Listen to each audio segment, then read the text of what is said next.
2025 का साल संसद के लिए आसान नहीं रहा। मॉनसून से लेकर शीतकालीन सत्र तक हंगामा, वॉकआउट और स्थगन आम बात रही। लेकिन सवाल ये है कि क्या शोर शराबे के बीच काम रुका? जवाब है नहीं।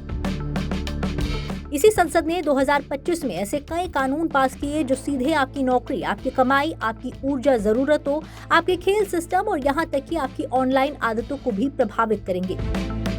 शीतकालीन सत्र में सरकार ने विकसित भारत गारंटी फॉर रोजगार एंड आजीविका मिशन यानी VBG रामजी बिल पास कराया, जिसे मनरेगा का नया अवतार कहा जा रहा है। इसमें गारंटीकृत रोजगार के दिन 100 से बढ़ाकर 125 किए गए हैं। लेकिन बड़ा बदलाव ये है कि अब ये पूरी तरह मांग आधारित योजना नहीं रहेगी। केंद्र सरकार खर्च की सीमा तय करेगी और राज्यों को भी लागत में हिस्सा देना होगा।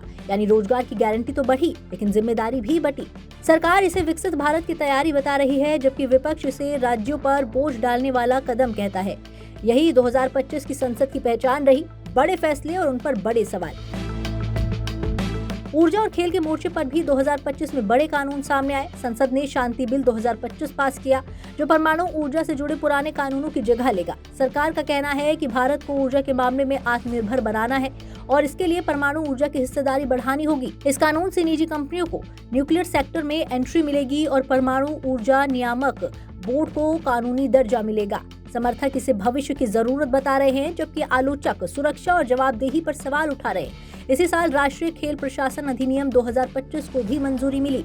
इसका मकसद खिलाड़ियों का कल्याण, खेल संघों में पारदर्शिता और राजनीति से खेलों को अलग करना बताया गया है। साथ ही संसद ने ऑनलाइन गेमिंग के प्रचार और विनियमन अधिनियम 2025 भी पास किया। सरकार का दावा है कि इससे ऑनलाइन मनी गेम्स की लत, आर्थिक नुकसान और सामाजिक समस्याओं पर लगाम लगेगी।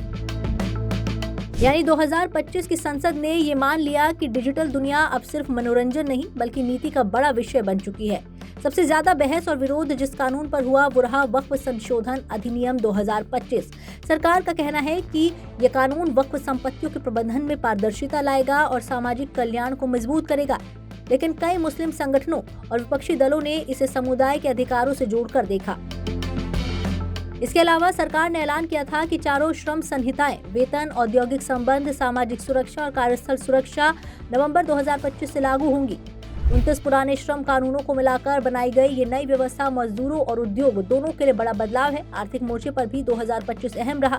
GST परिषद की 56वीं बैठक में अगली पीढ़ी के GST सुधारों को हरी झंडी मिली और आयकर अधिनियम 2025 को मंजूरी देकर 1961 के कानून की जगह सरल भाषा वाला नया कानून लाया गया। साथ ही 12 लाख रुपए तक की आय को टैक्स फ्री कर मध्यम वर्ग को राहत दी गई। कुल मिलाकर 2025 की संसद सिर्फ बहसों और हंगामे की कहानी नहीं है, बल्कि उन फैसलों की कहानी है जिनका असर आने वाले सालों में आपकी जेब, आपकी नौकरी और आपकी जिंदगी पर साफ दिखेगा। सवाल सिर्फ इतना है, इन कानूनों का फायदा जमीन पर कितना उतरता है। ब्यूरो रिपोर्ट, जी मीडिया।